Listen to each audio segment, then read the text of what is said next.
Is it on the screen, right? Is it? Yep. Yeah, great. So oh, that was on the video. Oh, an arithmetic progression, U1, U2, U3 is defined by U1 is 5, and UN plus 1 is UN plus 1 plus 5. It's one of these iterative formula things, these recurrence relation ones. Given that UK is 140, find the value of K. So that's saying at what point do we get up to K? Well, we need to have a think about what's going on. It's an arithmetic series, isn't it? So actually, as it's an arithmetic series, let's think a little bit about what's going on. If U1 is 5, and we're adding on 1.5 each time, that's what this bit means here, isn't it? It's saying that U1 is 5, so U2, the second term would be that plus 1.5, and U3 would be that plus 1.5. The common difference is 1.5. So now I'm going to go to my formula booklet where it says that for an arithmetic series, UN is A plus N minus 1D. So UK is 5 plus 1.5 times K minus 1. And it happens to say that UK equals 140. So that means 140 is 5 plus 1.5k minus 1.5. That looks to me like a fairly simple linear equation that we can do something with. If we 140, we need to, what's that? If we take away the 5 and add the 1.5, that's one way of thinking about it. Is that 136.5? Is 1.5k, so k is 136.5 divided by 1.5, which I can't remember what that was. It was 91. There it was. There.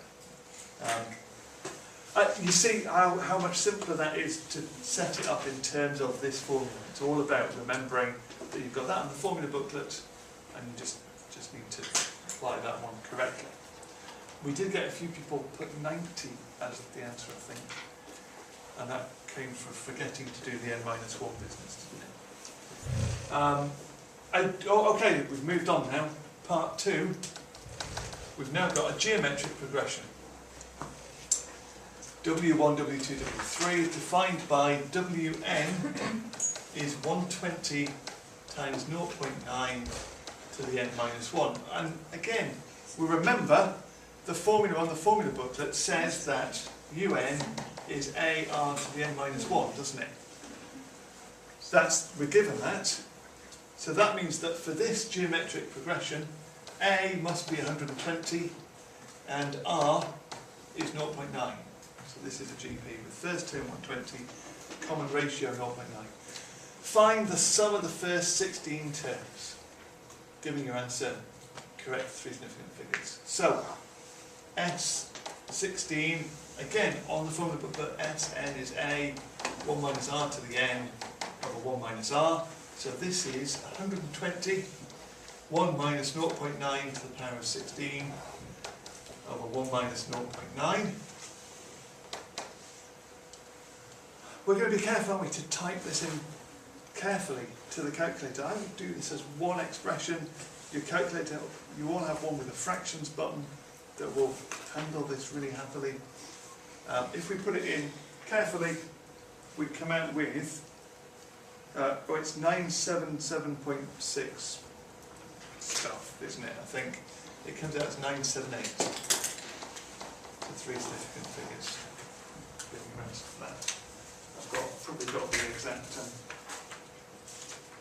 Oh no, I just wrote 978 when I did this last year. Right, final bit. Use an algebraic method to find the smallest value of n such that the sum of the first n terms of the arithmetic progression, the U1, is greater than the sum to infinity of the geometric progression. So we've got both things going on here. The sum of the first n terms, that's the sum of the first n terms of our AP, has got to be greater than the sum to infinity of the GP that we're talking about. So we've mixed both bits together. the sum of the first n terms of our arithmetic progression is n over 2, 2a, what was a in our arithmetic progression? That was 5, so 2a plus n minus 1 times d, was that 1.5? It was. That has got to be bigger than the sum to infinity of our GP, which is a over 1 minus r. So that's the expression, that's the formula that we're setting up as we try and solve this. Again, we find ourselves in, we're heading towards the quadratic equation zone. What do we get from this?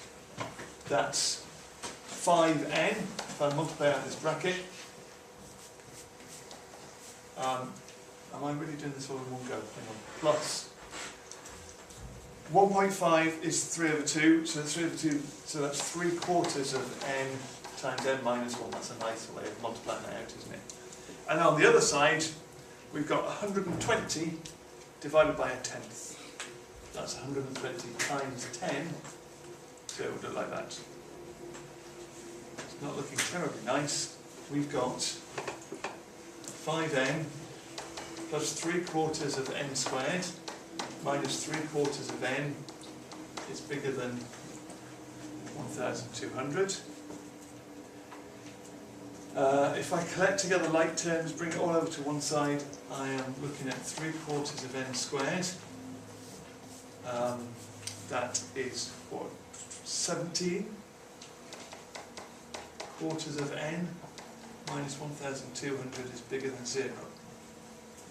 That's the inequality that I'm trying to solve, and that looks horrible. Shall we times everything by 4 to at least give ourselves integer coefficients? 3n squared plus 17n minus 4,800 is bigger than 0. It's quadratic formula time really, isn't it, with that? I think that's what we're going to go with.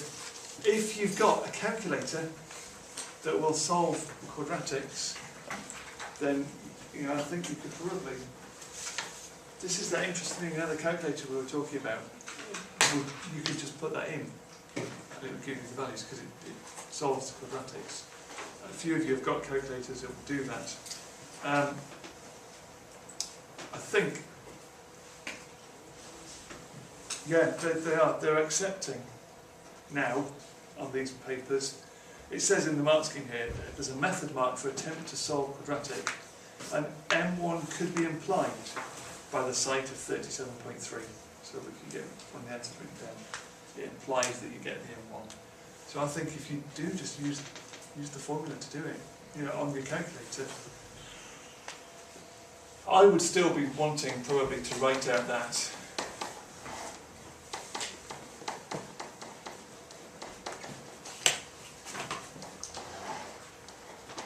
and being really careful with the quadratic formula. You've learnt it, so why not use it? It gives you, what values does it give us? It gives you 37.267 and minus 42.93 as the two answers. Now, thinking about what this means, they are critical values, aren't they? Remember, this is a quadratic inequality. It's a U-shaped graph. It's crossing at the points minus 42.9 and 37.3. And we want to know when it's bigger than 0. So the bigger than 0 bits of our quadratic are that bit and that bit. The y-axis is somewhere like there, isn't it? And so we're interested in the bit bigger than 37.3. N can't be negative because this is the number of terms. Actually, n can't be a fraction either. It can't be a fraction, an irrational number. It can't be anything other than an integer. So if n is greater than 37.3, what were we asked for? find the smallest value of n such that the inequality holds.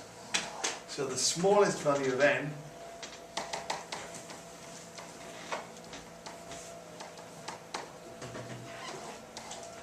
is 38. The value that we want is 38, not n greater than 38, or n greater than or equal to 38, n is equal to 48. Alright, any questions about that? You just have to be careful with stuff like that, especially with this big quadratic inequality.